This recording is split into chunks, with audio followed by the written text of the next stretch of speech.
انت بتبص لي كده ليه؟ مبسوط بنفسي اني قدرت اطلع الضحكه الحلوه دي. مبسوط انك فرحان. ايوه انا فرحانه قوي.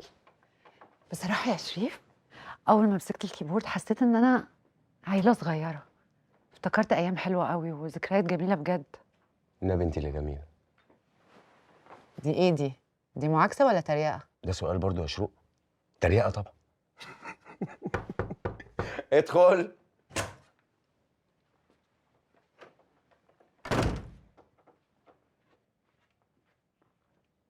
انا جاي اقول لك اني اسف.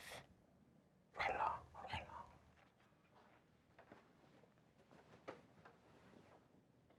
انا ما كانش ينفع اتكلم معاكي بعصبيه كده. انا اسف. هو انت سخن؟ مش هوايدك يعني تيجي تعتذر كده لوحدك؟ انا متفاجئ زيك، انا مندهش. ايه ده؟ ادي انا اعتذرت اهو، فين الروبوكس بقى؟ يخرب بيت الروبوكس، هو انت ما بتفكرش في حاجه غير في اللعب وفي الموبايل؟ يا نهار ابيض، انا نسيت حاجه مهمه قوي. ده ايه ده؟ ماله ده؟ هي العيال بقت مسروعه كده ليه؟